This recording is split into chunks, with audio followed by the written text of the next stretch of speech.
ధ్యానాన్ని ఎంత సులభంగా పరిచయం చేసిన పత్రి మాస్టర్‌కి, కర్మ ధ్యానం, కర్మ విపాకం ద్వారా మన జీవితాన్ని మార్చుకునే అవకాశం ఇచ్చిన వంశీ మాస్టర్‌కి, మా గురువుగారైన హైమా మేడంకి నా ఆత్మ ప్రణామములు.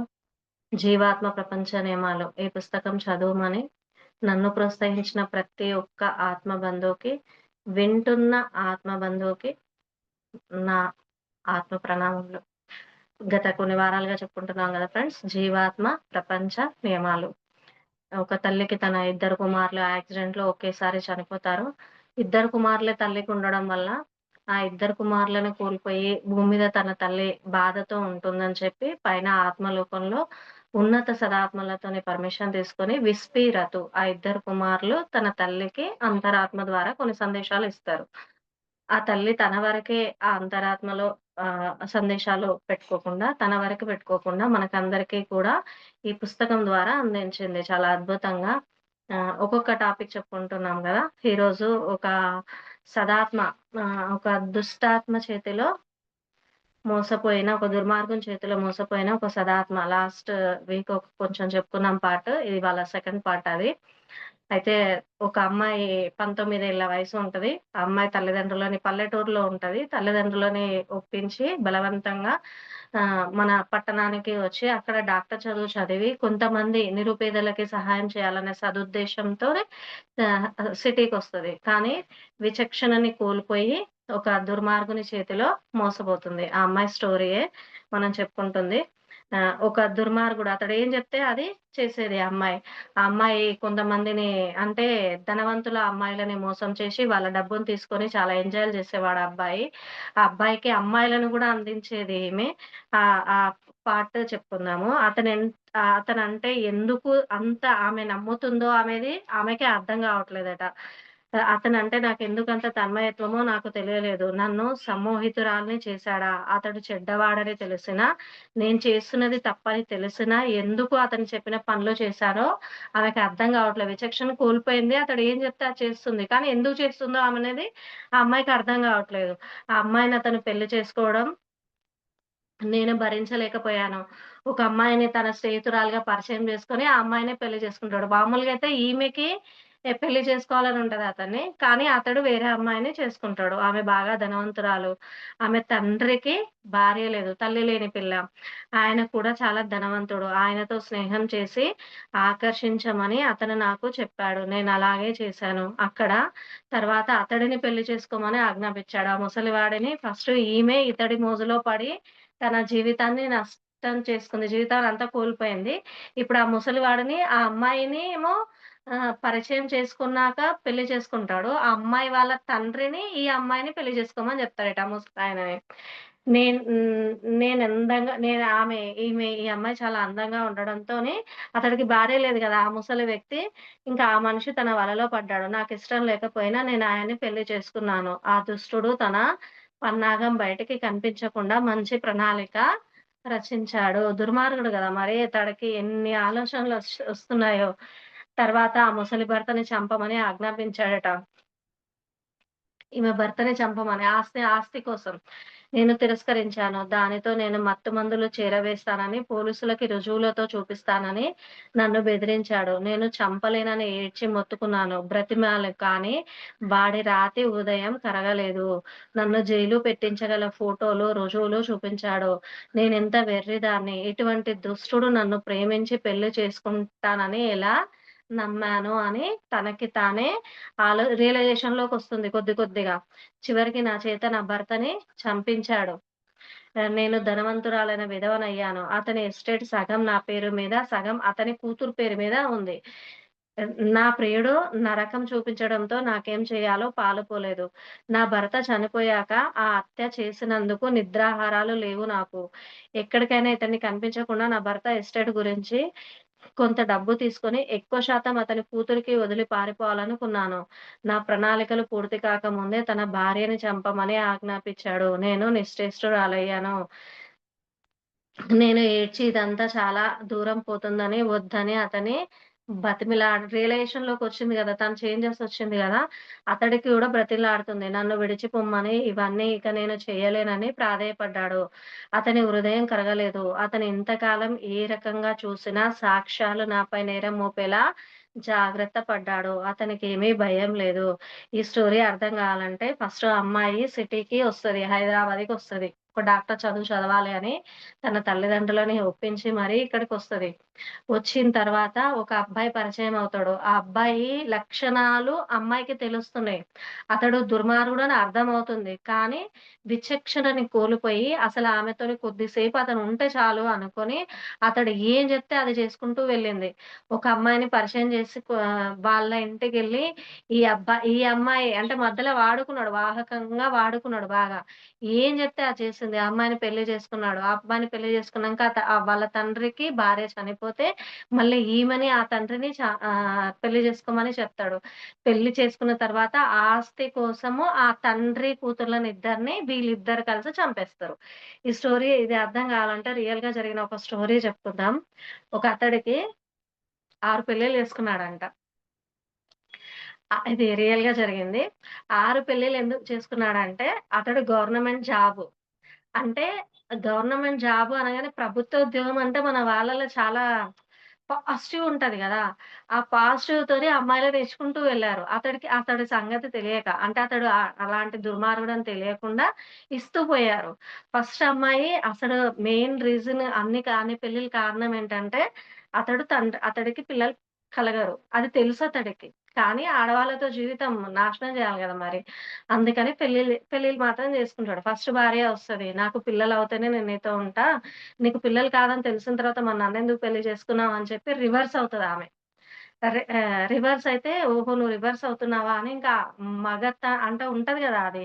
నేను నాది అనే అహంకారం వల్ల ఆమెని గుట్టుచాటుగా చంపేస్తాడు. కానీ ఆమెనే సూసైడ్ చేసుకుంది అని బయట ప్రకటిస్తాడు. ఆమె తమ్ముడుంటాడు. అప్పుడే పోలీసు ఉద్యోగం అప్పుడే వస్తదట అతడికి. కానీ ఈయన చేసిన సాక్ష్యాలు, ఆ అబద్ధపు సాక్ష్యాల వల్ల ఆ బాబు అప్పుడే రావడం వల్ల ఏం చేయలేకపోతాడు. ఇది ఇట్లనే పెండింగ్ ఉంటది. అంటే ఆయన బాధపడుతూ ఉంటాడు. గుర్తొచ్చినప్పుడల్లా వాళ్ళ అక్క ఇట్లా చనిపోయిందని బాధపడుతూ ఉంటాడు. ఇంకా అది జరుగుతూ ఉంటది. రెండో ఆమె, మూడో ఆమెను మళ్ళీ పెళ్లి చేసుకుంటాడు. ఆ రెండో ఆమె, మూడో ఆమె, నాలుగో ఆమె ఈ ముగ్గురు కూడా వాళ్ళ ఫ్రెండ్స్‌నే. ఈ గవర్నమెంట్ జాబ్‌కి చాలా మంది ఫ్రెండ్స్ ఉంటారు గదా! వాళ్ళ ఫ్రెండ్స్‌తోనే ఈయనతోని మంచిగున్నట్టు వాళ్ళు నటించి వాళ్ళతో లేచిపోతారట. అది గూడా ఆయన సహించలేక ఆ ఇద్దరిని చంపుతాడు. మళ్ళీ గుట్టు చప్పుడు కాకుండానే. ఈ పోలీస్ అనే వ్యక్తి ఫస్ట్ అక్క, తమ్ముడున్నాడు గదా! అది చూస్తూ ఉంటాడు గానీ, అతడికి ఎప్పుడు అంటే పోలీస్‌కి గూడా సాక్ష్యాలు గావాలి గదా! మరి నిజంగా చూపియాలి గదా! దానికోసం వెయిటింగ్‌లో ఉంటాడు. అట్లా నలుగురైపోతారు. ఐదో ఆమె గూడా ఆహ్, నాకు మనం చెక్ జేపిచ్చుకుందాం డాక్టర్ దగ్గరికెళ్ళి ఎందుకు అంటే మార్గాలుంటాయి గదా! పిల్లలు కాకపోతే.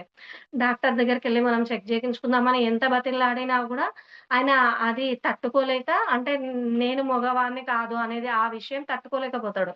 తట్టుకోలేకపోవడం వల్ల ఆమెని చంపుతాడు. ఇంకా లాస్ట్‌కి ఈ ఆరో ఆమె అట్లనే ఐదుగురు అయిపోతారు. ఆరో ఆమె కూడా భార్యాభర్తలు. అతడికి గూడా గవర్నమెంట్ జాబ్ ఉంటది భర్తకి. వేరే ఊరు నుంచి ట్రాన్స్‌ఫర్ చేస్తూ ఉంటారు గదా! గవర్నమెంట్ జాబ్స్ అంటే. అట్లా ట్రాన్స్‌ఫర్ అయినప్పుడు వీళ్ళ ఇంట్లో రెంట్‌కి దిగుతారట. రెంట్‌కి దిగి ఇంకా ఇద్దరు భార్యాభర్తలతోని ఫస్ట్ చూడడమే ఈ ముసలాయనకి ఒంటరితనం గదా! మరి ఆస్తి బాగుంది. ఒంటరితనం. ఈమె మీద గూడా కన్నేస్తాడు. ఏసిన తర్వాత ఆ భర్తని చంపాలనుకుంటాడు. ఇద్దరి మధ్యలో ఉన్నది అంటే ఈమె భర్త చనిపోతే ఆయనకి లైన్ క్లియర్ అవుతది గదా! అలా ఆలోచించి ఇద్దరితో మంచిగుండి ఆయన లంచం తీసుకుంటున్నట్టు పెడతాడట. గవర్నమెంట్ జాబ్‌లలో గూడా ఎన్ని ఉంటాయి గదా! మనం ఎక్కడైనా మనం చేయాలనుకున్న పని చేయొచ్చు. అట్లా వీళ్ళ భర్తనే లంచం తీసుకొని డైరెక్ట్ పోలీసోళ్ళకి పట్టించుకునే విధంగా ఈయన క్రియేట్ చేస్తాడు ఆ సందర్భాన్ని ముసలివాడు. క్రియేట్ జేసి ఆయనని జైల్‌లో పెడతాడు ఈమె భర్తని. ఆయన మైండ్‌లో అంతా ఆ భర్తని పక్కకు తోలిస్తే ఈ భార్య నాకు హ్యాండ్ ఓవర్ అవుతది. నేను పెళ్లి జేసుకోవచ్చు అనే దాంట్లో ఉంటాడు. ఇంకా లాస్ట్‌కి ఈమె భర్త జైలు నుండి తిరిగి వచ్చి ఆ బెయిల్ ఇప్పించడము, ఆ లాయర్ దగ్గర గూడా సహాయం చేస్తాడు. మళ్ళీ పరిచయం గావడం నేనొక తండ్రిననుకో అనేసి పరిచయమవుతాడు. ఈమె తండ్రి అంటే తండ్రి అనే భావన వచ్చిందంటే, ఈమె వంట చేసిందంతా పెట్టడము. ఇప్పుడు మనం తండ్రి అనే భావన అంటే మనం వండింది తినాలి. ఆ ప్రేమ వేరే ఉంటది గదా! తండ్రికిచ్చే ప్రేమ. అరే! నాకు ఊర్లో మా నాన్న ఉండేవాడు. కానీ ఇక్కడ దేవుడు నాన్ననిచ్చాడని. ఎవరిని నమ్మొద్దు అనేది ఈ స్టోరీ ద్వారానే అర్థమైంది. చెప్పడం తండ్రి అని చెప్తాడు. నన్ను తండ్రి అని చూసుకో అని చెప్తాడు. అప్పుడు ఇద్దరూ ఈక్వల్ అవుతారు గదా! ప్రేమని ఇద్దరు చూపిస్తారు. అన్ని రకాలుగా వాళ్ళ ఇంట్లోకి రావడము, వీళ్ళ ఇంట్లో అన్నీ చూసుకుంటూ ఉంటాడు మళ్ళా. ఆయన నాలెడ్జ్ ఆయనకుంది లోపల. చెయ్యాలి అని. ఛాన్స్ కోసం చూస్తూ ఉంటాడు. ఇంకా ఈయనను నమ్మి ఆయన గూడా లంచం తీసుకున్నట్టు ఏదో జేసి మొత్తానికి పోలీసోళ్ళకి ఆయనకి పట్టిస్తాడు. మళ్ళీ బెయిల్ మీద తీసుకొని రావడం గూడా హెల్ప్ జేస్తాడు ఈ ముసలాయననే. చేసి ఆయనను తీసుకొనొస్తే ఇంకా అప్పుడు ఆమెకి నమ్మకం పెరుగుతది. అబ్బా! దేవుడు పంపించిన తండ్రి అని చాలా నమ్మకంగా ఉంటది ఆ పిల్ల పాపం. ఈయనకి అది తెలుస్తది. అంటే ఈళ్ళ భర్తకి, ఈమె భర్తకి ఆ విషయం తెలుస్తది. ఈ ముసలివాడే నన్ను ఇరికించాడు ఈ లంచం తీసుకొని. నేను ఈ పని చేయలేదు. అంటే ఎవరు చేసిన పని వాళ్ళకి అర్థమవుతది గదా! అంతరాత్మ ద్వారా. నేను ఈ పని చేయలేదు. చెయ్యని పనికి నేను నేరం అనుభవించాను, శిక్షను అనుభవించాను అని ఆ డిప్రెషన్‌లో ఉండి ఆయన సూసైడ్ చేసుకొని చనిపోతాడు. ఆ సూసైడ్‌కి కారణం గూడా మళ్ళీ ఈ ముసలాయనే అవుతాడు. ఇంకా లాస్ట్‌కి క్వార్టర్స్ ఇస్తారు గదా! మామూలుగా. వాళ్ళు వచ్చి ఇంకా "ఇది ఖాళీ చేయాలమ్మా నువ్వు వెళ్ళిపోవాలని" చెప్తారట. వీళ్ళిద్దరూ ఒకే దగ్గర ఉంటారు. ఇంకా అది తట్టుకోలేక ఆమె వాళ్ళ అమ్మ వాళ్ళ ఇంటికెళ్ళిపోతది. అప్పుడు లైన్ క్లియర్ చేసుకుంటాడు ఈ ముసలాయన దొరికింది ఛాన్స్ అని. ఇంక వాళ్ళ అమ్మ వాళ్ళ ఇంటికెళ్ళి "నేను మీ అమ్మాయిని పెళ్లి చేసుకుంటా. నా ఆస్తులన్నీ మీ అమ్మాయి పేరిట రాసిస్తా." ఆయనకి తెలుసు పిల్లలు పుట్టరు అని తెలుసు. ఈ చనిపోయిన భర్తకి గూడా ఆమెకు పిల్లలు కారు. రీసెంట్‌గా పెళ్లవుతది. అక్కడికెళ్తారు వాళ్ళు. పిల్లలు కారు. ఈయనకి ఈ ముసలాయనకి గూడా పిల్లలు గారు అని తెలుసు. ఐదుగురిని చంపేసాడు. ఇంకో ఆరో ఆమెతోనే. కానీ విశ్వం ఊరుకోదు గదా! కర్మ అనేది ఎవరిని వదిలిపెట్టదు గదా! ఇంకా ఈ ఆరో ఆమె ఆమెని ఫస్ట్ ఫస్ట్ పరిచయం జేసుకోవడం కూతురు, తండ్రి అనే రిలేషన్‌లో పరిచయం జేసుకున్నాడు. వీళ్ళ తల్లిదండ్రులకొచ్చి జెప్పాడు, "నేను మీ అమ్మాయికి ఆస్తిపాస్తులను అన్నీ ఇస్తా." వాళ్ళ అమ్మాయి వాళ్ళు చాలా పేదరికంలో ఉంటారు. వాళ్ళ తల్లిదండ్రుల కుటుంబం అంతా. ఇంకా పేదరికంలో ఉండడం వల్ల ఈ గవర్నమెంట్ జాబ్ గదా! అని వాళ్ళు గూడా ఒప్పేసుకున్నారు. ఇంకా ఒప్పిస్తాడలా. ఈయనకు ఆ టెక్నిక్ ఉంటది గదా! మాట అబద్దాలనే నమ్ముతారు గదా జనాలు. ఇంకా అబద్దాలతో నమ్మించి ఇంకా ఆయనని సరే అని ఈమె అమ్మాయికి గూడా నచ్చజెప్తారు. అమ్మాయి ఎంత వాదిస్తది తల్లిదండ్రులతోని. నేను అతన్ని పెళ్లి చేసుకోలేను. ఎందుకంటే ఒక తండ్రి స్థానంలో ఉన్నాడు. ఒక తండ్రి ఏజ్‌లో ఉన్నాడు. ఆయన నాకు సహాయం జేషిండు ఒప్పుకుంటా. అట్లానే నా జీవితాన్ని నేను ఆయనకి అర్పించలేను. నేను ఇలానే ఉంటా. ఇంకా చనిపోయిన భర్త జ్ఞాపకాలు నేనింక వదలలేకపోతున్నాను. ఎంత ఏడుస్తది. అయినా గూడా ఆ తల్లిదండ్రులు నచ్చచెప్పి ఈమెకు పెళ్లి జేసేస్తారు. పెళ్లి జేసిన తర్వాత ఆమె పర్సనల్ లైఫ్ స్టార్ట్ అయ్యేసరికి ఇంకా ఒప్పుకోలేకపోతది తనకి తాను. తల్లిదండ్రులు బలవంతం మీద తాళి కట్టించుకుంటది గానీ, ఒప్పుకోలేకపోతది. ఆయనకి చెప్తది, "నేను మిమ్మల్ని తండ్రిగా జూసా, భర్తగా జూడలేకపోతున్నా. అట్లా అని నా భర్త జ్ఞాపకాలు గూడా నేను మర్చిపోలేకపోతున్నా. ప్లీజ్ నాకు కొంచెం టైమ్ ఇయ్యి" అని కాళ్ళు మొక్కి ఇంకా ఆమె టైమ్ తీసుకుంటది. ఈ ముసలోడి దాంట్లో ఉంది ఆలోచన. ఐదుగురిని చంపిన ఉంది గదా! మరి ప్రణాళిక ఉంది గదా! అతడికి ఎలా చంపాలి అని. ఆయన సిస్టమ్‌లో ఈమె టైమ్ తీసుకుంటది గదా! నాకు కొంచెం టైం గావాలి. నేను భర్తగా స్వీకరించడానికని అడుగుతుంది గదా! అడిగేసరికి ఆ టైం లోపల నైట్ రూమ్‌లోకెళ్ళి టైప్ చేస్తాడు. ఫస్ట్ భార్య ఇలా చనిపోయింది. రెండో భార్య ఇలా చనిపోయిందని అన్నీ రికార్డ్ చేస్తాడు. లాస్ట్‌కి ఈమె స్టోరీ గూడా ఉంటది. దానికి కంప్యూటర్ పాస్‌వర్డ్ గూడా ఈ ఈ అమ్మాయి పేరే పెడతాడు. ఈ ఆరో భార్య పేరే పెడతాడు. ఒకరోజు ఆమెకి డౌటొస్తది. అంటే నైట్ పూట ఆమె టైం అడిగిన విషయం ఓకే. కానీ ఆమెకు కూడా తెలుస్తది గదా! ఈయన అసలే భార్య లేకుండా ఉన్నాడు. ఇంకా నైట్ పూట ఇట్లా వెళ్లి ఒక్కడు కూర్చున్నాడు. ఆల్రెడీ ఫస్ట్ భర్త ఆమెకు సూసైడ్ చేసుకున్న విషయము ఈమెకు అనుభవం గదా! మళ్ళా ఈయనెక్కడ చనిపోతాడో అదేడ నాకు పడతదో అని చెప్పి పాపం ఆమె ఒకరోజు ఈయన డ్యూటీకెళ్ళిన టైంలో ఆ పర్సనల్ రూమ్‌లో ఏముందని చూస్తే ఆ సిస్టమ్‌లో రికార్డ్ అంతా కనిపిస్తది. ఇలా ఒక్కొక్క భార్యని ఇలా చంపానని మొత్తం రాస్తాడు. తన గొయ్యి తనే తీసుకుంటాడు. సింపుల్‌గా చెప్పాలంటే ఆ పాస్‌వర్డ్ ఈ అమ్మాయి పేరు మీద టైప్ జేస్తాడు. ఇంకా ఆ అమ్మాయి తేలుకుంటది. మన స్టోరీలో ఈ అమ్మాయేమో భయంతోని పోలీసుల దగ్గరికి వెళ్ళలేదు. రివర్స్ చేసిన దుర్మార్గుడే పోలీసుల దగ్గరికెళ్ళి ఈమె మీద కేస్ పెడతాడు. కానీ ఈ స్టోరీలో రియల్‌గా జరిగిన స్టోరీ ఏందంటే, ఆయన జాబ్‌కెళ్ళినప్పుడు ఆమె చెప్తది, "నేను ఒక పర్సనల్ పని మీద వెళ్తున్నా. నా పాత భర్త దాని మీద నువ్వు ఈ టైం వరకి నా కోసం ఫోన్‌లు చేయొద్దని" స్విచ్ ఆఫ్ అలా పెట్టి ఎళ్ళిపోతది. ఆ ఫస్ట్ భార్య తమ్ముడున్నాడు కదా! పోలీసాయన. ఆయన దగ్గరికెళ్ళి ఈ సిస్టమ్ మొత్తము చెప్తది. ఇట్లా చేశాడు. ఐదుగురిని చంపాడు. దాంట్లో ఈయన అది గూడా రాస్తాడు. ఈమె గనక నాకు లొంగకపోతే భార్యగా లొంగకపోతే ఈమెను గూడా చంపాలా వద్దా అనేది నేను ఏ రోజు అనేది నేను నిర్ణయించుకుంటా అని రాస్తాడు. అన్నీ చూపిస్తది. చూపిచ్చిన తర్వాత ఆయనకి తగిన శిక్ష వేయించండి. మరి ఆయన ఇన్ని తప్పులు చేసుకుంటూ వెళ్ళాడు. ఇప్పుడు నేను చనిపోవడమో లేదా విడాకులు ఇవ్వడమో చేయొచ్చు. కానీ ఇంకో లైఫ్ పాడవుతది గదా! ఇలా పాడు గాకుండా చూడండి అని ఇంకా ఆయనని అప్పటి వరకే వాళ్ళ ఫస్ట్ భార్య తమ్ముడు కసితో ఉన్నాడు గదా! ఈయనదేదో చూద్దామని ఇంకా పోలీసు అన్ని రహస్యాలు అవి చూసి ఆయనని కి లోపలేస్తారు. ఈ ధైర్యం మన కథలో ఉన్న ఈ అమ్మాయి కూడా చేస్తే ఆ భర్తకి శిక్ష పడేది. కానీ రివర్స్ అయింది. ఈ అమ్మాయికే శిక్ష పడతది. స పోలీసులకి ఫోను చేసి నా భర్తని ఇది రియల్‌గా జరిగిందంట. ఐదుగురు భార్యలను చంపడం అనేది. ఈ స్టోరీ గూడా నిజమనే చెప్తున్నారు గదా! విస్పీరతు. పోలీసులకి ఫోను చేసి నా భర్తని నేనే చంపానని చెబుతానని అంటాడట. ఇంకా బయటపడే మార్గం లేదు. కళ్ళు మూసుకుపోయి వాడిని ప్రేమించానని గుర్తించాను. వాడు చెప్పిందల్లా చేశాను. నన్నెంతగా అతను ఇరికించాడో అంటే నేనెంత దద్దమ్మనో అర్థమైంది. విచక్షణ కోల్పోయింది గదా! అమ్మాయి. ఇంకా తప్పించుకునే మార్గం లేదు. నా భర్తని చంపానని పోలీసుల ముందు ఒప్పుకోవాల్సిందే. నా సవతి కూతురిని చంపడం కన్నా ఇదే న్యాయమని ఈమనుకుంది. తన భార్యని గూడా చంపాలనుకున్నాడు గదా! పోలీసులకి పిలవద్దని ఆమెని చంపుతానని చెప్పాను. మర్నాడు ఉదయమే వెళ్లి పోలీసులకి అంతా చెప్పేయాలని మనసులో అనుకున్నాను. ఓకే. రేపు నా ప్లాన్ ప్రకారం ఆమెని చంపు అన్నాడు. పోలీసులకి ఏం చెప్పాలా అని నేను ఆలోచిస్తూ అతనికి సమాధానం చెప్పలేదు. ఏం ఆలోచిస్తున్నావు? ఉన్నా గాని నీ తెలివిని ఉపయోగించకు. ఇంకా చెప్తున్నాడు. నువ్వేదో అతి తెలివి ప్రదర్శించబోతున్నావు. ఆ తెలివినేం పెట్టకు. నేను రేపు నా ప్లాన్ ప్రకారం ఇంక నువ్వు తెలివిని ఉపయోగించకు. నేను రేపు నా ప్లాన్ ప్రకారం ఆమెని చంపు అని అంటాడట. పోలీసులకి ఏం చెప్పాలని ఆలోచిస్తూ ఈ అమ్మాయి అనుకుంటే, నీ తెలివిని ఉపయోగించకు. నేను చెప్పినట్టుగా చెయ్యి అని బ్లాక్‌మెయిల్ చేయడం స్టార్ట్ చేస్తాడు. ఆ రాత్రి అతను తన భార్యని చంపేశాడు. తనే చంపేశాడు తన భార్యని. కానీ ఆ కేసు ఈ అమ్మాయి మీద నెట్టేస్తాడు. కానీ పోలీసులకు మాత్రం నేనే నా భర్తని, అతని కూతుర్ని చంపానని చెప్పాడు. అబద్ధపు సాక్ష్యాలు సృష్టించాడు. ఇంక మీదట నేను అతనికి బానిసగా ఉండాలని అనుకున్నాడేమో!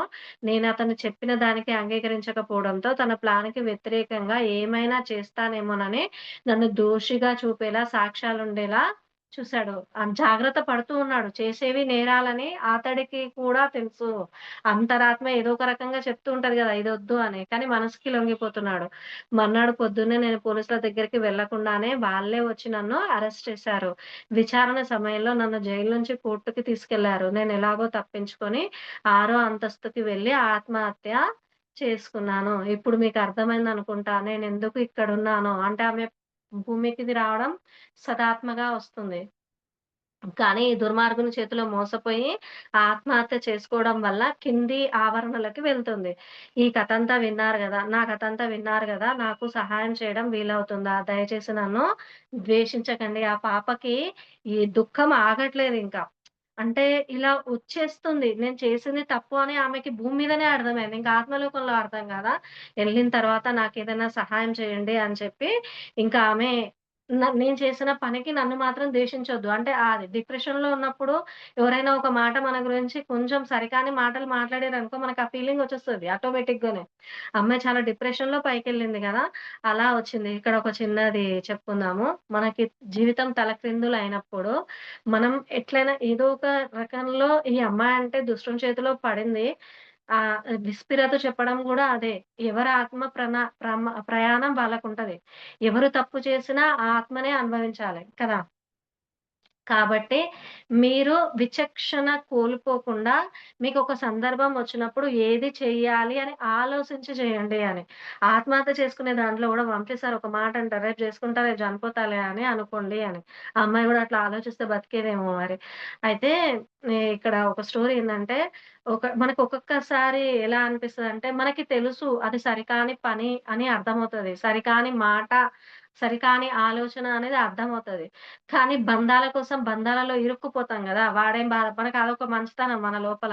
అంటే కొన్ని వింటున్నప్పుడు ఎవరిని బాధ పెట్టొద్దు అని తెలిసినప్పుడు, ఇప్పుడు ఈ అమ్మాయి గూడా మోసమైంది అదే గదా! మోసపోయింది అదే గదా! తనని బాధ పెట్టొద్దు అనే దాంట్లోనే ఉంది గానీ, తనని తను మోసం చేసుకుంటుంది అనే విషయాన్ని మర్చిపోయింది. ఆ విచక్షణని కోల్పోయింది. మనకు గూడా కొన్ని సందర్భాలొస్తాయి అలానే. ఆ సందర్భం వచ్చినప్పుడు ప్రతి ఒక్క మనిషి జీవితంలో బంధాలకి ఇరుక్కుపోతే కంపల్సరీ వచ్చేవి ఇవే. అందుకనే సారు మనకు మేడం చెప్పేదేంటంటే, బంధాల్లో ఇరుక్కోవద్దు. బంధాన్ని బంధంగా చూడొద్దు. బాధ్యతగా చూడాలి. బాధ్యతగా చూడాలి అంటే ఎలా చూస్తాం? మనం భూమి మీదకొచ్చాం. మన ఇష్ట ప్రకారం ఈ బంధాలను తెచ్చుకున్నాం. ఈ పని మనం చెయ్యాలి. పని చేసేంత వరకే మన పని. దాని ఫలితం మన చేతిలో లేదు. ఎందుకంటే దైవ నిర్ణయం. ఎన్ని జన్మలెత్తామో, ఎన్ని జేశామో, ఎన్ని జూసామో ఏం తెలీదు. మరి దానికి కర్మ అంతా అనుభవించాలి గదా! అందుకే ఫలితాన్ని ఎప్పుడు కూడా ఆశించొద్దు. అసలు నిజానికి ఫలితం ఆశించడం వల్లనే మన జీవితానికి దుఃఖం అనేదొస్తది. ఈ అమ్మాయి ఏ మాత్రం విచక్షణ ఉండి ఒక్క ఆలోచించినా గూడా రివర్స్ ఆ చదువు అది వదిలిపెట్టి దగ్గరికెళ్ళిపోయినా ఆమె లైఫ్ బాగుపడేది. కానీ అట్లా గూడా జరగలేదు. ఒకసారి ఒక అతడికి కోరిక పుట్టిందట లోపల. అంటే కొన్ని కోరికలుంటాయి గదా! సరికాని సంకల్పాలుంటాయి గదా!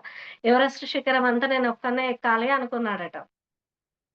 ఆయన ఒక్కొక్క మెట్టు ఒక్కొక్క బెల్ట్ పెట్టుకున్నాడు. కడుపుకి. ఎక్కుతున్నాడట. ఎక్కేటప్పుడు ఆయన నెమ్మదిగా అంటే భయం గదా! కింద పడిపోతే చనిపోతామని. ఆ భయంతోనే నెమ్మది నెమ్మదిగా ఎక్కే వరకి చీకటయిపోతుందంట. లైట్‌లన్నీ పోతాయి. అది అక్కడ ఎవరు ఉండరు. ఆయన ఒక్కడే ఉంటాడు. కానీ బెల్ట్ మాత్రం ధరిస్తాడు గదా! ఎవరెస్ట్ ఎక్కి, ఎక్కి, ఎక్కి లాస్ట్ కొన్ని మెట్లున్నాయనగా మొత్తం పైనుంచి కిందకి పడతాడట. భూమి మీదకి పడ్డాడు. కానీ భూమి మీదకి అది ఆ బెల్ట్ పెట్టుకోవడం వల్ల అది ఒక 4, 5 అడుగుల పైన ఉన్నాడట. అప్పుడు ఒక్కడే ఉన్నాడు. చుట్టూ చీకటి. జీతం తలక్రిందులయింది గదా! మరి. కొద్దిసేపైతే నేను చనిపోతా అని తెలుసు అతడికి.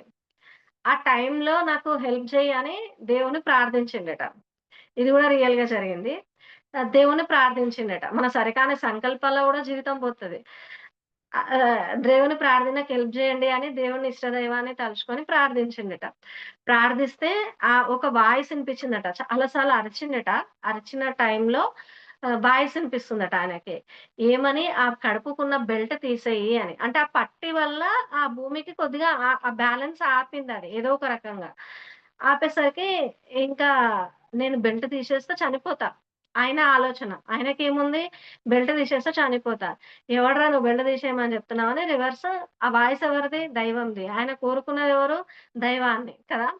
మనకి దైవం మీద ఉండే నమ్మకం అట్లుంటది. అంటే మనకు అనుకూలంగా ఉంటే దైవంకి మనకి ప్రేమున్నట్టు.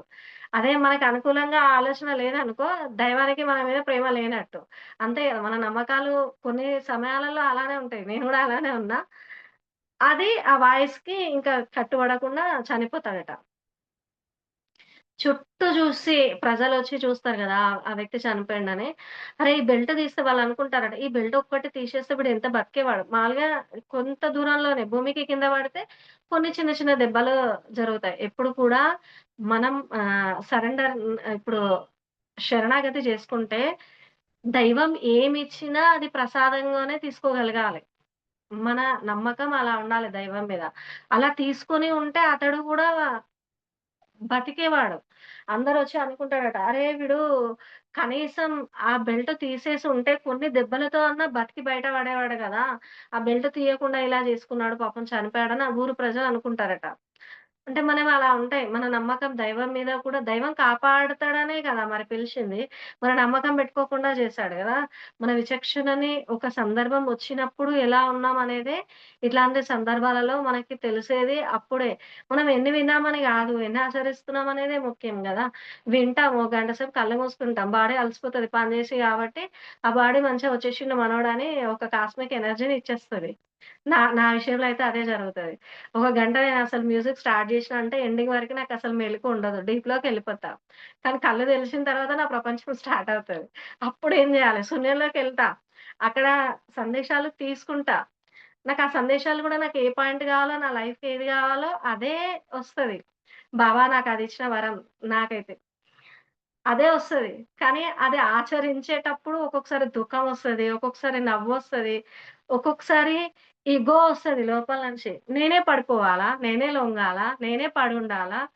ఎన్ని రకాలుగా వస్తదో.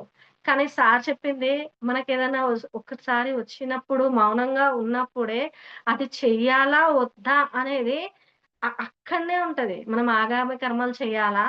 మన పాత కర్మల్ని కరిగించుకోవాలా? మనం భూమి మీదకొచ్చిన ఆలోచన ఏంటి?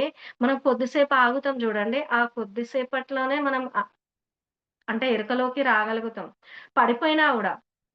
నాకొక డ్రీమ్ జూపిచ్చిర్రు మన స్టోరీకి తగ్గట్టే. ఆ డ్రీమ్‌లో ఏందంటే, నేను గూడా ఒకానొక జన్మలో ఉన్నా. అంటే ఇంటికి భార్యాభర్త, ఇద్దరు పిల్లలున్నారు ఆ డ్రీమ్‌లో. కుటుంబం ఉంది. ఇంటికి భార్య ట్యూషన్ చెప్పే పిల్లల్ని భర్త యూజ్ చేసుకుంటాడు. నా చైతన్యం 2 విధాలుగా ఉంది. అంటే ఆ మొదన స్టెప్ పనిచేసింది నేనే అని నాకర్థమైంది. ఇంకా మళ్ళీ ఇప్పుడున్న ప్రస్తుత చైతన్యం ఇప్పుడు చెప్తుంది. అంటే వాళ్ళ భార్య సైడ్ ఉంది. అరే! ఈయన ఇట్లా చేస్తున్నాడా అని. కానీ నాకు ఆ డ్రీమ్ డీకోడింగ్ చేసుకుంటే అర్థమైంది. ఆ గతంలో చేసిన ఆ మొదటి స్టెప్ అని నాదే. అంటే ఇక్కడ కథ వినేటప్పుడు అనుకుంటాం గదా! ఇట్లాంటి వాళ్ళు గూడా ఉంటారు. కానీ అన్ని అనుభవాలు మేడం ఏం చెప్తది ప్రతి ఒక్కటి అనుభవం అంటే ఆత్మ తీసుకోవడానికే ఆ జన్మ తీసుకుంటది అని. ఎవ్వరిని జడ్జ్ చెయ్యొద్దు అనేది విషయం గూడా అదే.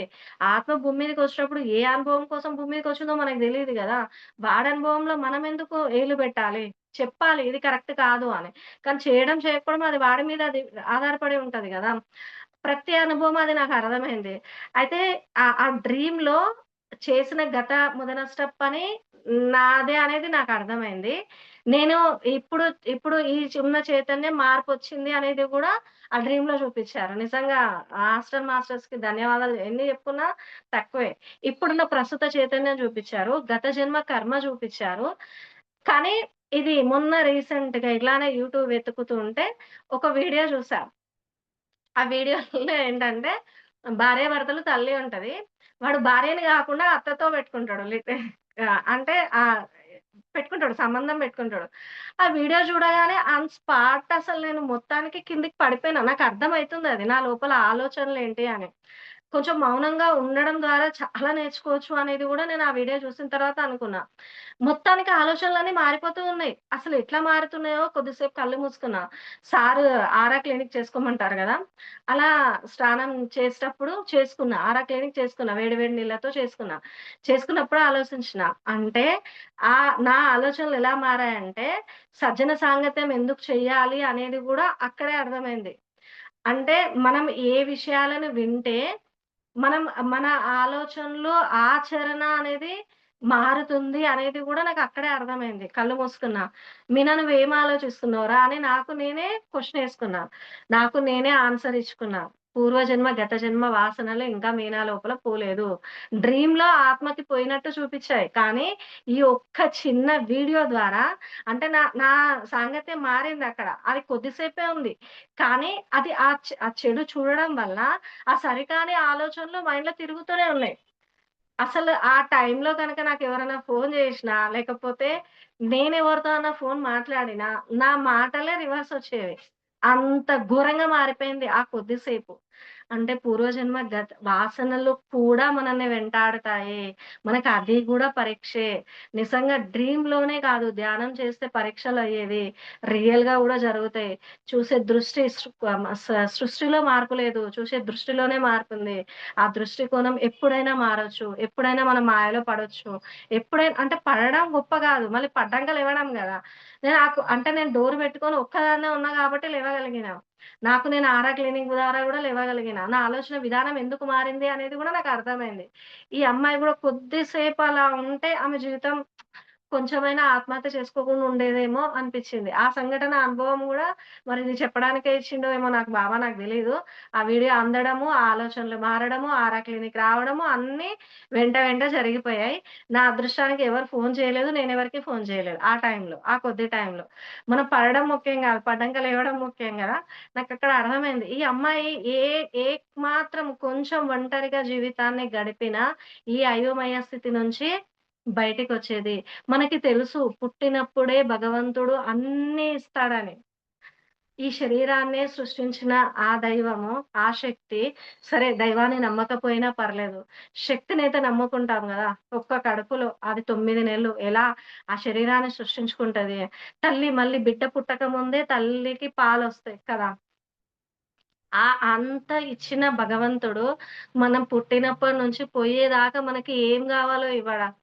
మనం నిజంగా నమ్మకంతో, ఆ విశ్వాసంతో ఉండగలిగితే, ఈ ఒకరిని బాధ పెట్టడము, ఈ ఆలోచనలు సరికాని ఆలోచనలు జేయడము, ఈ సరికాని సంకల్పాలు చేయడం ఇవన్నీ మానుకుంటాం. అందుకే సార్ చెప్తారు గదా! ఆధ్యాత్మికంగా ఒక అడుగు ముందుకేసినప్పుడు వీలైనంత మౌనంగా ఉండండి. మౌనంగా ఉంటేనే మీరేంటో మీకు అర్థమవుతది అని. నాకు ఆ సంఘటన ద్వారా చాలా అర్థమైంది. నాకు నిజంగా బాబాకి కృతజ్ఞతలు చెప్పుకుంటా. వంశీ సార్‌కి నేను వెంబడే అది ఆరా క్లినిక్ జరగగానే మళ్ళీ స్టోరీ విన్నా. ఈ చంద్రుడి స్టోరీ గూడా విన్నా. నెలవంక స్టోరీ గూడా సార్‌ది వీడియో అప్పుడే కనిపించింది. అందులో సార్ చెప్తారు గదా! చంద్రుని కథలో 26 మందిని పెళ్లి చేసుకుంటాడు. కానీ ఒక్క అమ్మాయితోనే ఉంటాడు. వాళ్ళెళ్లి దక్ష ప్రజాపతికి కంప్లెయింట్ ఇయ్యడం వల్ల అతడు దక్ష ప్రజాపతి ఈయనకి చంద్రుడిని క్షీణించమని చెప్తాడు. అప్పుడు చంద్రుడు ఆయన రూపం సగమవుతది. కానీ శివుడి పైన తల పైన ఉండేది మాత్రం అర్ధచంద్రాకారమే చంద్రుడే ఉంటాడు. ఫుల్ ఎందుకుండడు అని సార్చి కారణాలు చెప్తాడు గదా! అప్పుడనిపిచ్చింది మనం ఎన్ని మొదనష్టపు పనులు చేశామనేది ముఖ్యం కాదు. మనం తేరుకున్న తర్వాత ఈ తప్పు నేను మళ్ళీ చెయ్యను అనేదే విశ్వానికి కావాలి. విశ్వం అదే నా బిడ్డ ఎన్ని చేశాడు అనుకుంటే నిజంగా మన బిడ్డల్ని మనం శిక్షించినట్టు మనల్ని గనక దైవం శిక్షిస్తే ఎక్కడుంటామో తెలీదు. నాకైతే ఆ సందర్భం అర్థమైంది. కానీ మనలో వచ్చిన ఆ పరివర్తన పడిపోతాం మళ్ళీ. మనసు మాయ ఉంటది కాబట్టి పడిపోతాం. పడ్డ తర్వాత లేవడమే ముఖ్యం కదా! దాన్నే దైవం స్వీకరిస్తది అనేది నాకర్థమైంది. ఇప్పుడు ఇక్కడ ఈ అమ్మాయి గూడా మేము మిమ్మల్ని ద్వేషించడం లేదు. ఆమె అనుకుంటుంది నేను చేసిన తప్పుకి నన్ను దైవం ఎంత శిక్షిస్తుందో అని బాధపడుతుంది. బాధపడ్డ విస్పిరతో చెప్తున్నారు. "అమ్మా మేము మిమ్మల్ని ద్వేషించడం లేదు తల్లి. నిజంగా నువ్వు పడుతున్నావా లేదా అని నిన్ను పరీక్ష కోసం పంపించారు నన్ను. మమ్మల్నిద్దరిని" అని వీళ్ళు చెప్తున్నారు. ఆ ప్రశ్న వేయనవసరం లేదు. ఆమె నిజంగానే పశ్చాత్తాప పడుతుందని వీళ్ళిద్దరికీ అర్థమైందంట. ఎందుకంటే ఆమె బాధపడుతుంది గదా! దైవం నన్ను ఎలా రిసీవ్ చేసుకుంటుందో అని. కానీ ఆమెని మేము వెంటనే ఉన్నత ఆవరణకు తీసుకొని పోలేము. ఆమె నిజంగా పశ్చాత్తాపం చెందుతుందో లేదో చూడ్డానికి మమ్మల్ని పంపారు. ఆమె నిజంగానే పశ్చాత్తాప పడుండడం మేము చూసాము. అర్థమైంది ఆమె మాటలతోని, ఆమె స్టోరీ చెప్పడం ద్వారానే వీళ్ళకర్థమైంది. ఆమె పశ్చాత్తాప పడుతుంది అనేది వీళ్ళకర్థమైంది. ఇప్పటికే ఆలస్యమైందా? నాకు సహాయం చేయగలరా? అని అడిగింది. అంటే నేను చేసిన ఇన్ని తప్పులున్నాయి గదా! సార్ చంద్రుని కథలో చెప్తారు గదా! "నువ్వెన్ని తప్పులన్నా చెయ్యి, నేను పశ్చాత్తాపం, పరివర్తన, ప్రాయశ్చిత్తంలో ఉంటా" అని ఆయనకు గనక సరెండర్ అవుతే, ఆయన తల మీద పెట్టుకుంటాడు. ఎన్ని మొదనష్టపు పనులు చేసినా తల మీద పెట్టుకుంటాడు. ఎందుకు అంటే మనలో పరివర్తన వచ్చింది అని. ఈ అమ్మాయిలో గూడా పరివర్తన వచ్చింది అని చంద్రుడిని శివుడు ఎట్లాగో తల మీద పెట్టుకున్నాడో, ఈ ఇద్దరు సదాత్మలే విస్ఫిరతను కూడా పంపించి దైవం గూడా ఈమెకొక అవకాశం ఇవ్వబడుతుంది. అయితే ఆమె నాలుగో ఆవరణకి ఎలా చేరాలో మార్గం చూపిస్తారట. అయితే ఈ ప్రక్రియ చాలా నెమ్మదిగా జరుగుతుందట. ఆత్మలోకంలో అందరూ మనకి సంబంధించిన ఆత్మలే చుట్టూ ఉంటాయి కాబట్టి, మనం ఇక్కడనేమో సింపుల్‌గా చెప్పాలంటే భూమి మీద ఎందుకు ఫాస్ట్ జరుగుతుంది అంటే, క్రికెట్ గ్రౌండ్‌లోకి మనసు ఆలోచిస్తది. సుఖపడడానికి ఆలోచిస్తది గదా! దీనికి కష్టం వద్దు గదా మనసుకి. మనలో ఉండే మనసు ఈ క్రికెట్ గ్రౌండ్‌లోకెళ్ళడమా? అవసరమా? మనకి ఎన్ని చెమటలు పడతాయి? ఎంత అంటే ఎన్ని దెబ్బలు తలుగుతాయి? అలా ఆలోచిస్తది మనసు. కొంతమంది క్రికెట్ నేర్చుకోకుండానే జీవితాలయిపోతాయి. అంటే అందరూ నేర్చుకోవాలని లేదు గదా! కానీ ఆత్మ ఏం ఆలోచిస్తది? కొడితే సిక్సే కొట్టాలి. ఎన్ని బాధలు పడ్డా, ఎన్ని నష్టాలు, ఎన్ని కష్టాలు ఎదుర్కొన్నా అని ఆలోచిస్తది. కాబట్టి ఆత్మలోకంలో ఆత్మలేమో మనకి చుట్టూ ఉన్న ఆత్మలు సదాత్మ అంటే మనం ఏ ఆత్మస్థితి ఎలా ఉంటదో ఆ ప్రాంతంలోనే మనం ఉంటాం గాబట్టి, మనం ఆత్మస్థితి అనేది చాలా నెమ్మదిగా జరుగుతుంది. భూమి మీదనేమో మనకి వ్యతిరేక దిశలో ఆత్మలుంటాయి గాబట్టి, కొంతమంది నుంచి నేను ఇలా ఉండొద్దు అని నేర్చుకుంటే, కొంతమంది నుంచి ఇలా ఉండాలి అని నేర్చుకోవాలి. ఆ రెండిటి మధ్య సంఘర్షణనే ఎక్కడున్నామనేది కాదు, ఎలా ఉన్నామనేదే ముఖ్యం కాబట్టి, మన ఆత్మస్థితి తొందరగా జరుగుతుందట. అయితే ఇప్పుడు ఆమె మార్గదర్శకతలో ఆమెకి చెప్తున్నారు. "అమ్మ నీకు లేట్ అవుతది. కానీ నువ్వు ఉన్నత స్థితికి రాగలుగుతావు." ఆమె 1, 2, 3 ఆవరణలో ఉండడం వల్ల ఆమె అసలు ఆ ప్రదేశంలో ఉండలేకపోతుందట. ఆమంటుంది ఈ మార్గదర్శనంలో ఉన్నత స్థితికి వెళ్ళడానికి ప్రయత్నిస్తుంది. నేను ఈమె అసలు ఈ ఆవరణలో నేను ఉండలేకపోతున్నాను. నన్నిక్కడి నుంచి పైన ఆవరణలకి పంపించండి. నేను ఏ ప్రయత్నం చేయాలి? ఇంకా ఏం చేయాలని వీళ్ళనడుగుతుంది. ఆమెలో ఉండే ఆ తపన వీళ్ళు ఒక మార్గం చూపిస్తే, ఆ మార్గం ద్వారా వెళ్తూ వెళ్తూ ఉందట ఆమె. అయితే ఇక్కడ ఒకటి నారదుడి స్టోరీ గూడా మొన్న సార్ చెప్పారు రీసెంట్‌గా. నారదుడు ఒకసారి విష్ణుమూర్తి దగ్గరికి ఆత్మలోకంకెళ్ళిన తర్వాత గదా! అక్కడ ఆత్మలోకంలో నారదుడు, విష్ణుమూర్తి ఉంటారు గదా! నారదుడు, విష్ణుమూర్తి, లక్ష్మీ అమ్మ ఇద్దరు మాట్లాడుకుంటూ ఉన్నప్పుడు నారదుడు వెళ్తాడట అక్కడికి. వెళ్ళేటప్పుడు ఆ అమ్మ లేచి లోపలికెళ్తుందంట. వీళ్ళిద్దరు మాట్లాడుకుంటారని. అప్పుడు నారదుడికి బాధేస్తదంట. అమ్మ నాతోని మాట్లాడకుండా వెళ్ళిపోయింది. నేను దీన్ని జయించాను గదా! అంటే ఈ సంసార జీవితాన్ని జయించాను గదా! అని విష్ణుమూర్తితోని అనగానే ఇంకా ఈ కథ చాలా సార్లు చెప్పారు సారు. అయితే ఈ విష్ణుమూర్తి ఇంకా భూలోకానికొస్తాడట.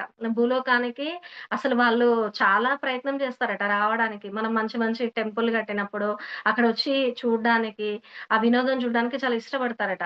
ఇక్కడ ఒక మంచి కట్టారు. అక్కడ సెలయేరులాగా కట్టారక్కడ.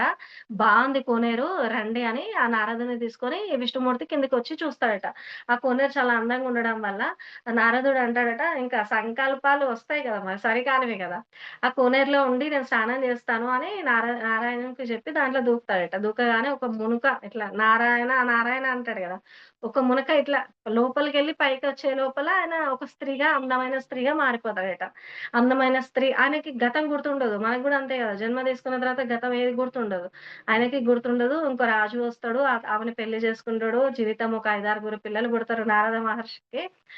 పిల్లలు పుట్టిన తర్వాత వీళ్ళు షష్టి పూర్తి చేసుకునే ఉత్సాహంలో వేరే వాళ్ళ రాజ్య ప్రజలు వచ్చి వీళ్ళ మీద దండెత్తారట.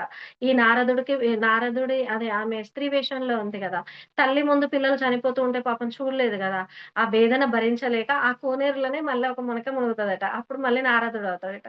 అప్పుడు నారాయణుడు చూసావా మాయ ఎలా ఉందో? ఈ మాయని అంటే ఎంత గట్టిదో చూసావా ఇది? ఇది సృష్టించేది నేనే. అంటే అని చెప్తాడు. అప్పుడు నాకనిపించిందేందంటే మాయ సృష్టించడం భగవంతుడి పనయినప్పుడు దాన్ని ఆపడం గూడా భగవంతుడి పనే గదా! మరి. ఎందుకు అంటే మనం చేస్తుండంగా ఎందుకు చూస్తాడు? అప్పుడు ఏదో ఒకటి ఎరగా కల్పించొచ్చు గదా! మనం ఆగామి కర్మలు జేయం గదా! అని నాకొక ఆలోచనొచ్చింది. కానీ అది డీప్‌గా ఆలోచిస్తే సార్ చెప్పిన ఆలోచనలనే చూస్తే ఏ ఆత్మ అయినా దాని అనుభవాలని అదే తీసుకోవాలి. ఇదెలా వచ్చిందంటే మనకి సార్ గాని, హైమ మేడం గాని మనకి చెప్తది. ధ్యానంలోకొచ్చిన తర్వాత డ్రీమ్స్ రావట్లే అని కొంతమంది చెప్పినప్పుడు, మీకు డ్రీమ్స్ రాకపోతే పక్కనోళ్ళ డ్రీమ్స్ చూసుకోండమ్మా అని జెప్తారు. కానీ మనకలా అనిపిస్తదా? పక్కనోళ్ళ డ్రీమ్ మన డ్రీమ్‌గా తీసుకోగలుగుతామా? తీసుకోలేం. మన డ్రీమ్ అయితేనే మనకి డ్రీమ్ వచ్చినట్టు. మనకు అనుభవం వచ్చినట్టే వచ్చినట్టు. మన దైవం మనతో మాట్లాడితేనే మాట్లాడినట్టు. అట్లానే మన ఆత్మ ఏ రకంగా అయినా ప్రతి ఒక్క అనుభవాన్ని అది దానంతల అది పొందితేనే పొందినట్టు. లేకపోతే కాదు. అందుకనే ఆత్మ దాని లెసన్ అదే, దాని పాఠాన్ని అదే నేర్చుకోవాలి గాబట్టే అది క్రికెట్ గ్రౌండ్‌లో సిక్సే కొట్టాలి అని నిర్ణయించుకొని భూమి మీద ఒక అద్భుతమైన అంటే నేను ఎట్లైనా పరమాత్మలో చేరాలి అనే ఒక గట్టి సంకల్పంతోని చాలా కఠిన నిర్ణయాలు తీసుకొని, చాలా శిక్షల్ని పెట్టుకొని, బంధాలను గూడా వ్యతిరేకంగా సృష్టించుకొని కిందకొస్తది. కానీ చుట్టూ ఉన్న ప్రపంచం ఏంది? ఎక్కువ మనసు ఎక్కువ ఆలోచిస్తది. సుఖాలను కోరే వాళ్ళని చూస్తాం. అరే! వాడు మంచిగున్నోడు నా జీవితమే ఎందుకిట్లా అయింది? నా బతుకే ఎందుకిట్లా అయింది అనుకుంటాం. కానీ అందుకే సార్ అంటాడుగా రికార్డ్ తీయండి అని. ఆ రికార్డ్ చూసుకున్నప్పుడే మన రికార్డ్ మనకు అర్థమవుతది. మనం ఎన్ని మననష్ట పనులు చేశామో, ఎందుకిది అనుభవిస్తున్నామో, ఎందుకు మన ఆత్మ ప్రణాళిక ఇలా రాస్తుంది అని. ఈ అమ్మాయి గూడా అలానే తన జీవితాన్ని దుర్వినియోగం చేసుకుంది ఒక దుష్టాత్మ చేతిలో. అయితే మనకి పక్షుల నుంచే బాగా పాఠాలొస్తాయి గదా! ఒక శ్మశానంలో ఒక మర్రి చెట్టు ఉంటదట. అది చాలా సంవత్సరాల నుంచి మర్రి చెట్టు ఉంటదట. ఆ మర్రి చెట్టు దగ్గరికి ఓ రాబందు చెట్టు కొమ్మపై నిల్చొని శ్మశానంలో అడుగుతదట. రాబందు అడుగుతది. ఆ జీవికి డౌటొస్తది. ఈ శ్మశానంలో చాలా మంది చనిపోయి ఉంటారు గదా! ఎంతమంది స్వర్గానికెళ్లారు? ఎంతమంది నరకానికెళ్లారో నీకు తెలుసు గదా! నువ్వు చాలా సంవత్సరాల నుంచి ఇక్కడున్నావు గదా! అని మర్రి చెట్టుని అడుగుతదట. అప్పుడు మర్రి చెట్టు అంటదట, అవును. ఈ శ్మశానంలో చాలా మంది చనిపోతారు. కానీ చనిపోయిన వాళ్ళు చాలా మంది కూడా నరకానికే వెళ్తున్నారు గానీ స్వర్గానికి చాలా తక్కువ మంది వెళ్తారు అని చెప్తదట. అదేంటి నరకానికి అంటే నరకం అంటే మనం ఆహ్, స్ ఆత్ ఆత్మ పక్కకి జరిగిన తర్వాత మరణంతో మనసు పక్కకు జరిగిన తర్వాత, ఆత్మ మేలుకున్న తర్వాత మన ఆలోచనలే మన చుట్టూ ప్రాంతాన్ని నిర్ణయించబడతాయి. మనకి విస్పీరతో చెప్పింది అది. అది 1, 2, 3 ఆవరణలకి వెళ్ళడం.